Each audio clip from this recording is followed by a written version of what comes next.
Hi, everybody. We are back with our Spark Healing series. My name is Tajmika Torak. I am the founding co-director. I'm a co-director now of the Firecracker Foundation. I am a brown-skinned woman wearing clear glasses. My hair is braided. I've got a white sweater on and pink lipsticks, and there is like a gray wall behind me. With me today are several people from the Firecracker Foundation, so I'm going to allow them to introduce themselves in just a moment. I just want to let you know that we are talking about volunteerism today, and we're really excited to have this conversation because we have been talking about in our restorative justice circle sort of how our relationships are so key to the way that we work at the Firecracker Foundation. And while we were doing that, we had a really great conversation with Zac about how he came to the organization and how relationships really brought him here. So why don't we have Zac introduce himself next, and then we'll popcorn around. I am Zac Whaley. I use he, him pronouns, but I'm a white male. I've got salt and pepper, dark hair. I've got on dark rimmed glasses, a gray zip-up fleece, and I've got some guitars and microphones in my background. But I've been volunteering at the Firecracker Foundation for 2 years. Yeah, about that, almost that. That's about right. I'm Carolyn Abide. I am one of the new co-directors for the organization. I am a white woman with long blonde hair. I have a black and white sweater on with dark glasses, and in the background you can see some art and my grandmother's elephant collection, or at least part of it. Zac, I was wondering if you could tell us just a little bit about how your relationships did bring you to the Firecracker and kind of how they have impacted your work with us. Yeah, so I hadn't heard of Firecracker Foundation or of any of you at all, and one of my wife's friends from growing up back in Jackson, her name's Meg. Hi, Meg, if you're watching. Was one of the featured survivors in Soulfire for would have been 2019. Yeah, whenever that was, and she reached out to my wife and said, hey, it would be really cool if you came to this like gala thing that they're having. There's some art I'm like featured in, and we didn't really like understand what that was about. And I had never met Meg. I think it'd been a while since Lauren had seen Meg. And we had both kind of decided we probably weren't going to go, just feeling more introverted and not like getting dressed up and going out and not really knowing what to expect. And then Meg's mom, Pam, who was amazing, bought us tickets, which, how much were those, Tajmika? You just said that in Circle the other day. I think they were like $75 a piece. So like way more than we could just at that point, at that point we had to go. Which I'm so glad that we did, because if you've never been to Soulfire, it was super amazing. Just the whole ambiance and everything. They had snacks and then Tajmika went up and started talking, and I don't know, it was like 5 or 6 seconds in probably. I don't even know what you were saying, and I'm like bawling. I'm like, who is this person? Like, and we signed up to be donors that night. And it was pretty quickly thereafter they had a like, you obviously could sign up to volunteer, and then they started having they had a weekend training that they kind of do for new volunteers, and I did that, and it was amazing, and I was hooked. Hi, everyone. Oh, sorry. Or did you want? If you wanted me to talk about, I guess, how my relationships went since then, or. I mean, if you want to, Ash is next up on the question asking, and then we can keep going from there. Yeah. Why don't you go ahead, Ash? Okay, thank you. My name is Ash Rawl, and I use they, them pronouns, but I'm also using she as well.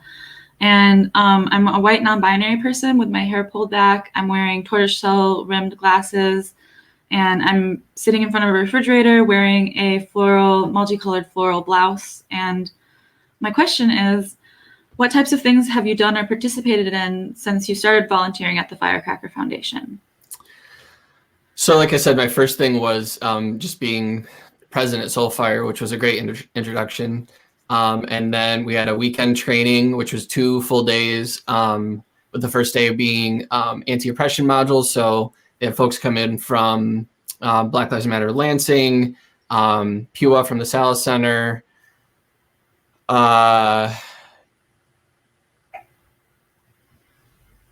somebody else who did deaf culture. I can't forget their name. Calvin Kennebrew. Yep. Yeah. And the next day we had a whole day that was split between training just on how to be an advocate and how to how to display empathy and like sit in silence with people and comfort them without trying to solve their problems, and did some really great and really difficult, challenging like role plays and exercises around that. And then the second half of that day was on Title IX, which was a program that was just getting started that I'm involved in now with their Title IX advocacy program. We later had a restorative justice training that was 3 days long with Sujatha Baliga, who's a MacArthur Genius Fellow from California, which was amazing. So then we've had kind of standing restorative justice circles that have gone on since then. Every random like technology multimedia project since then. Taking pictures. I took the headshots that are on the website.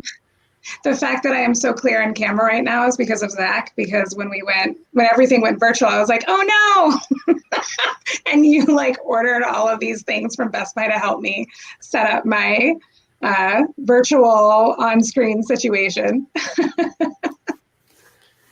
Yeah, if you want, I actually, speaking of being in charge of all the random multimedia things, I have like a slideshow that I made of pictures of stuff that I've been involved in over the years that I can play. Let's see.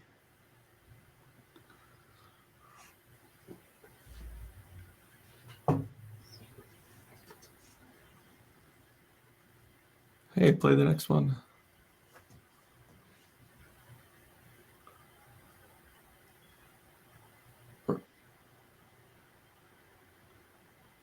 Or not. There's one photo of the anti-oppression. I mean, you can probably just go through them while you. We can do. Yeah, those are and just explain like what they are. So that was the art that was featured at Soulfire for Meg, which was actually one of the first things I saw when I walked in the Firecracker Foundation the first time. This was me walking into the Firecracker Foundation for the first time. The Pyramid of White Supremacy. Some of the other folks that were there for that training. Firecracker always has like stuff to like fidget with, which is great because I have ADHD, and also sometimes we're just talking about like difficult, vulnerable things, and it's nice to have something to occupy your hands. I think this was the second day of that training. That was my really struggling attempt at artwork for my name card. And this was our centerpiece at the Restorative Justice Circle training that we were holding, with all of the values and guidelines, and then some of the centerpiece items that we brought in all of our name cards. One of the exercises we did was to talk about what we needed in cases when we had caused harm and when we had been harmed, and then somebody wrote all of those things up and put them up on a wall in Post-it notes, and it was a really cool exercise to see that essentially the needs were the same in both cases. That's Sujatha and Tashmika at that training. And that's everybody that was at that training.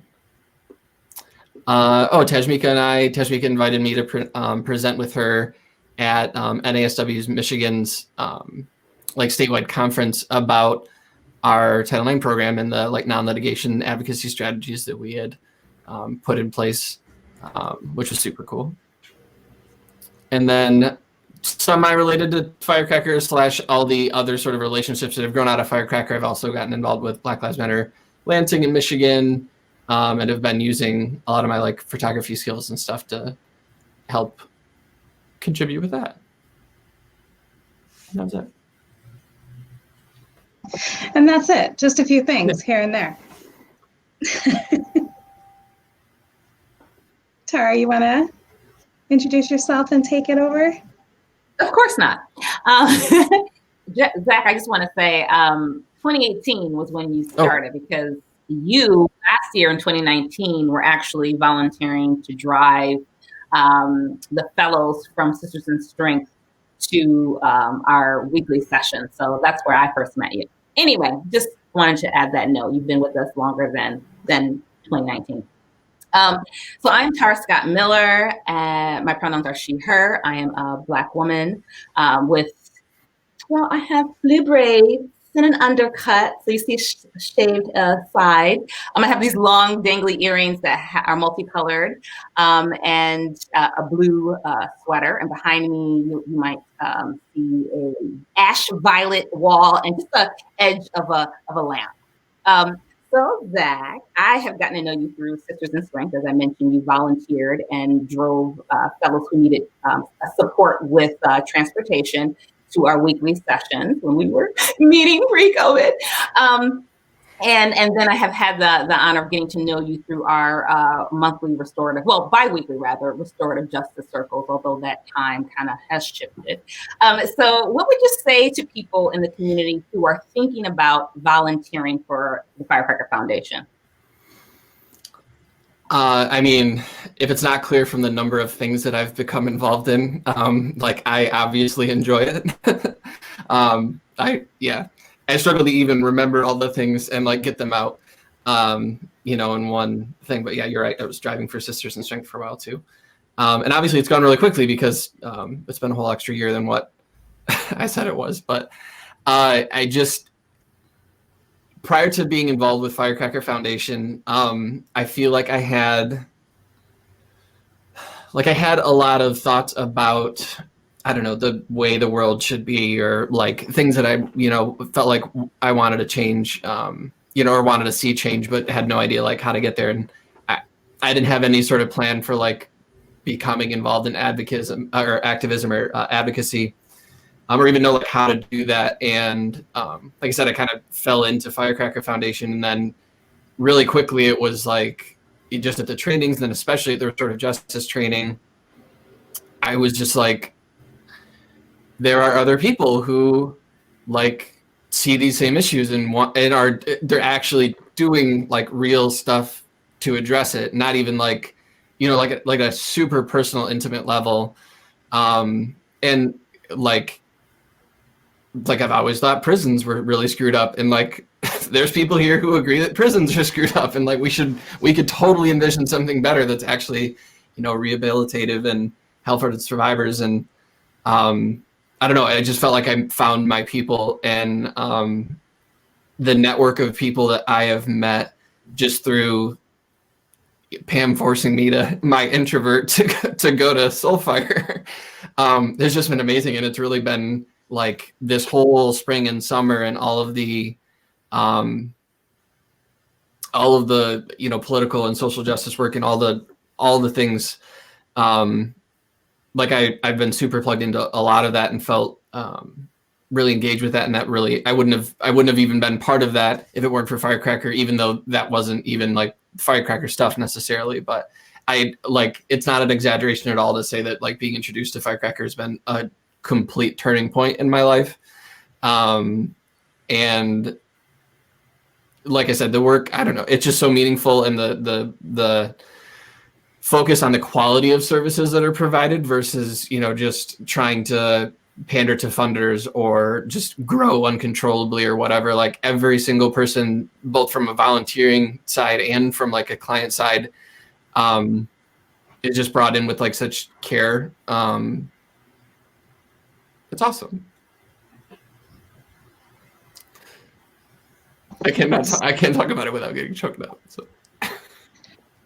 Well, Zac, I was getting choked up too, to be honest, because we totally lied to you, and we brought you here under false pretenses.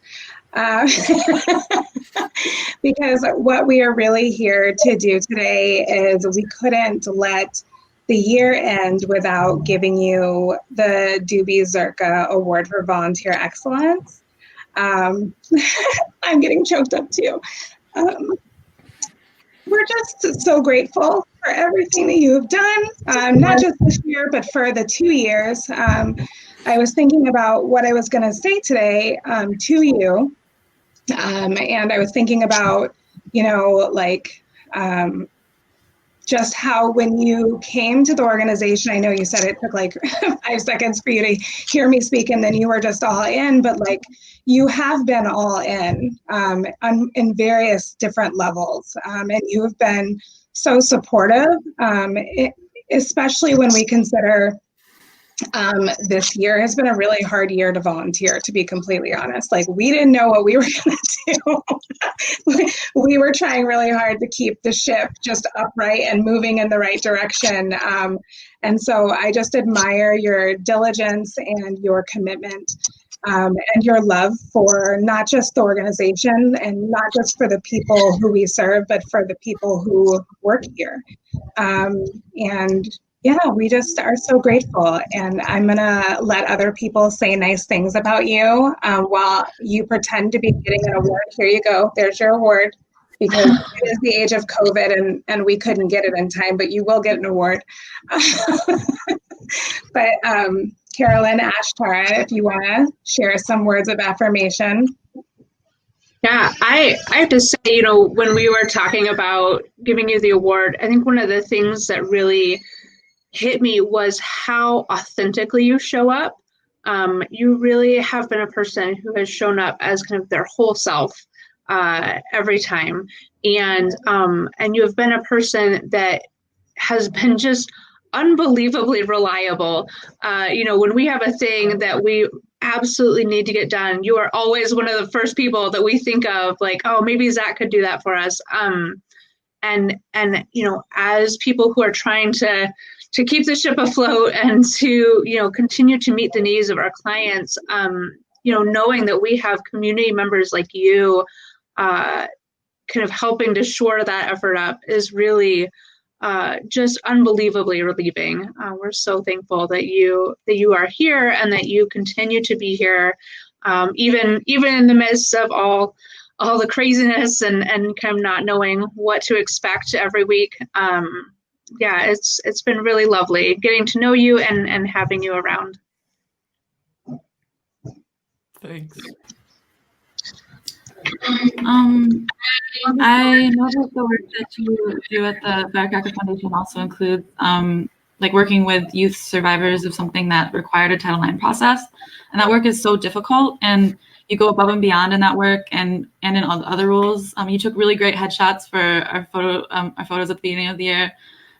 Those are really nice. And like I watch you do other things in the community and do other labor in the community for the benefit of like the Lansing area. And it's like so clear that you really care about making things better for people. And I'm grateful that you use your time and talents here with us at the Firecracker Foundation.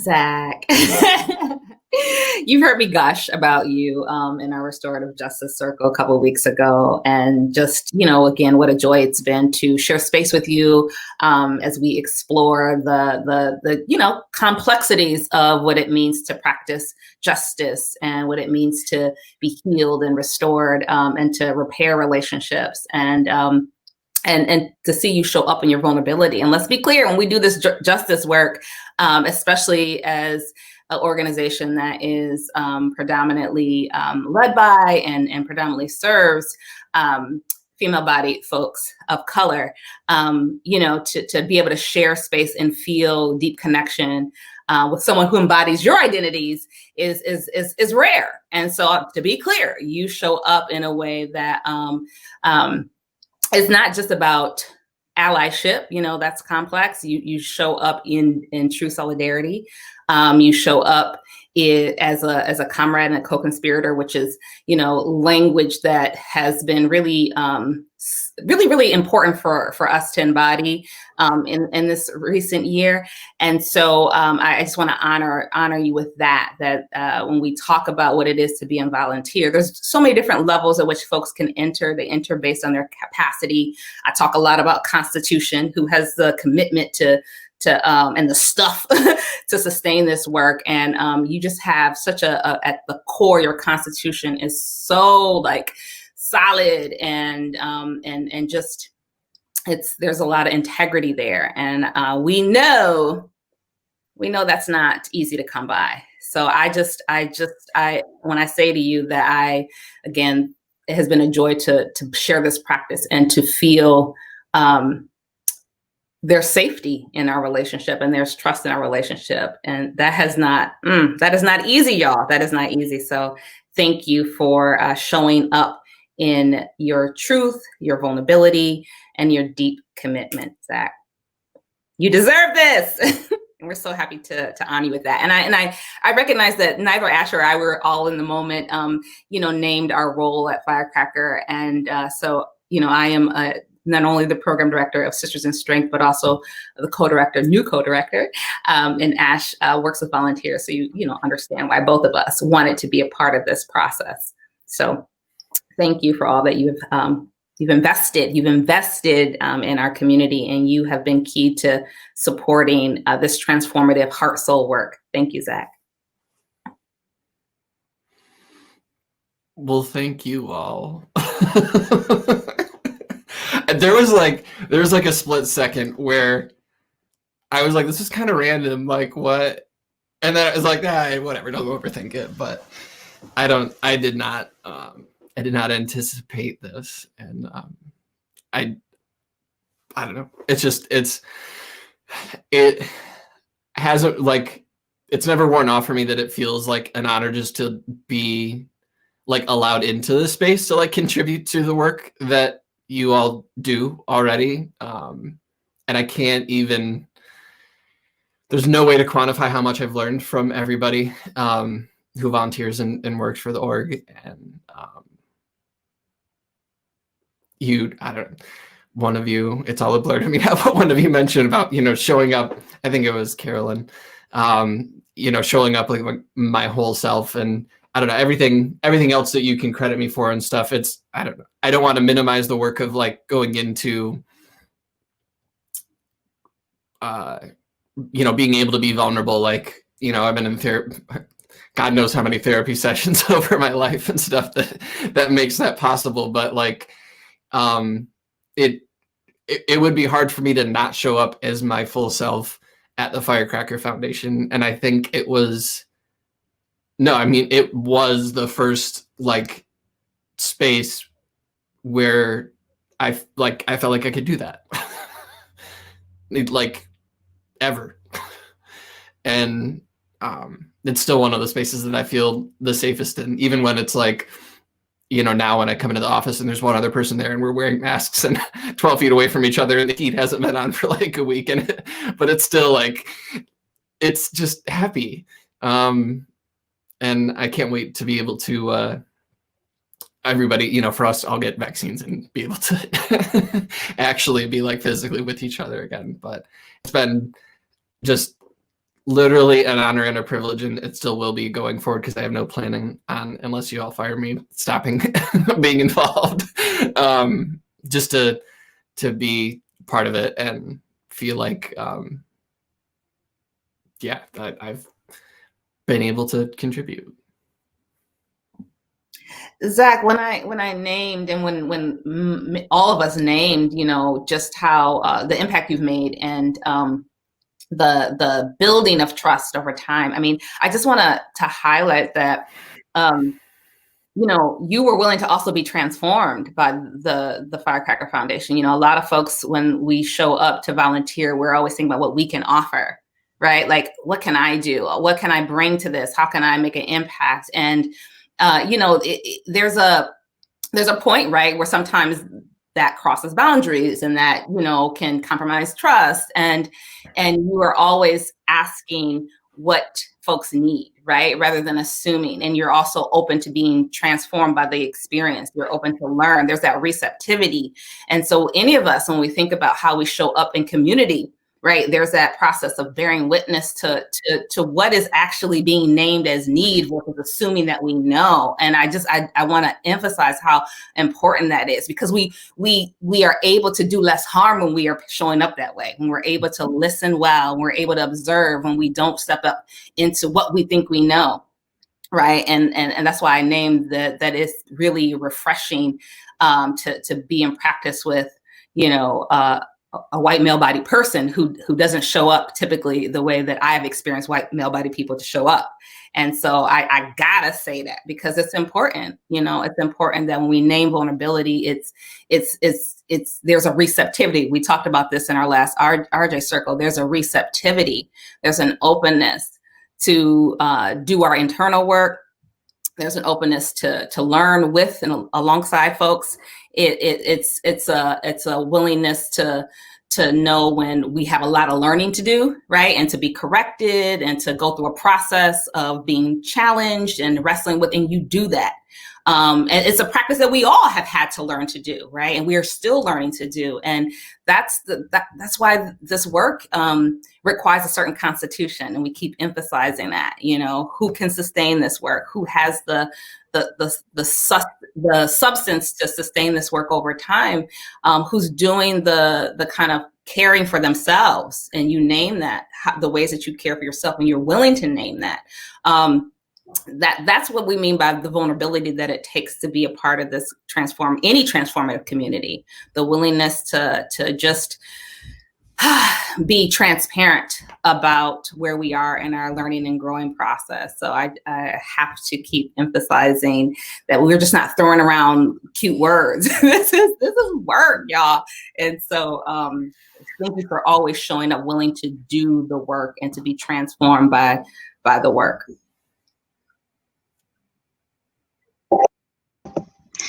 So before we go, I want to make sure to name a couple things. I want to just honor the namesake of this award. So the award was named after our dear friend, therapist, supervising therapist, contractor, volunteer, founding board member, Amanda Duby-Zerka.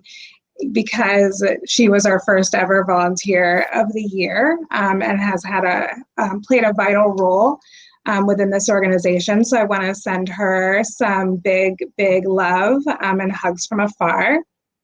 And I also wanted to just name that we have, I don't know, Ash, you can tell me, but like a lot of volunteers, probably like 75 or more, 100 There's volunteers. Like 250 on a list as potential volunteers or volunteers, whether they've volunteered before or are presently volunteering. And then there's like somewhere around what you said for how many people are active. Yeah, so. Between committee members, between people who do like come, our friend Chica came and like redid our garden bed or closed it off for the winter. We have so many volunteers who do so many amazing things for this organization. And I just want to lift them up and just share our gratitude for the time that they spend on our committees, for all of our board members who spend countless hours, not just in board meetings, but showing up for different things that we need, taking my wild phone calls when I have questions, and really supporting us in this transition into a co-directorship, and supporting us so wholeheartedly during a global pandemic. This has been an exceptional year for all of our volunteers who have stepped up and really loved us, and done everything they could to help us. And then I also wanted to just read a quote from one of our clients to Zac, one of our Title IX clients who gave us permission to share this publicly. It's from a family, and it just said, "You and Firecracker have changed our lives. She is like a new woman. That light in her eyes is back. Having adults in her corner to trust, lean on, and fight for what is right has been the tipping point. We could have not gotten here without your tireless service. The hundreds of volunteered hours has made all the difference. We hope to continue working with you, and we will always be cheering you on. Let us know if we can ever help you. Love, the family. And so, yeah, I just want to lift up that, like, one of the ways that we define success at the Firecracker Foundation is the connection that we build with our clients and if they want to come back. So I think the fact that the final sentence in that note of gratitude is how can we help you is really brings home that cyclical relationship that we try to build between those who are healing and those who are the healers, and how we all transition in and out of those roles, and how we really honor that our families bring something to our community as much or more so than we bring to them.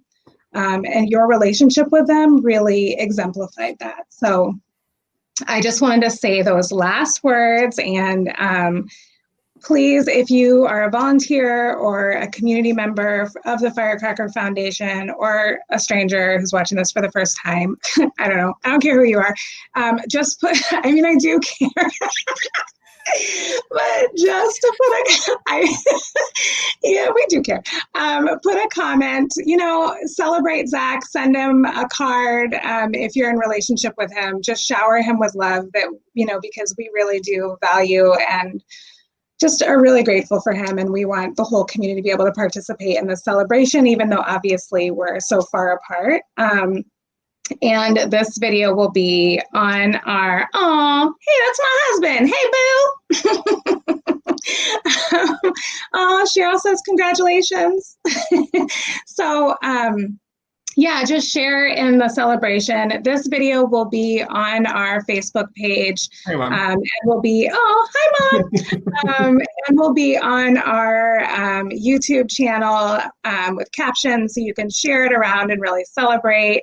And yes, Zac, we also told your wife, so you really were the last one to know, which I'm sure she also told your family and friends, because your mom and Meg are on here celebrating you as well. So I was like, Lauren, you'll be home, right? And thank you, Meg, for bringing both of them to the Firecracker Foundation. Yes. We were in awe of that, hearing Zac's story a couple weeks ago. I'm like, this is just a testament to the quality of relationships and how we sustain them, and just, I don't know, being an open vessel for that to happen, right? So that receptivity is there too. So thank you, Meg. Yeah, and Meg, whose midwife is Connie, whose best friend is Carolyn. It's just like we really, not only do we value our relationships, but they blossom around us and grow amazing things. And so the quality of our relationship shows up in the quality of the connections and the way that this organization operates, and is really generative. So any final words from anybody else before we say goodbye? Well, I also appreciate that Zac always brings snacks. I mean, yes, bring snacks.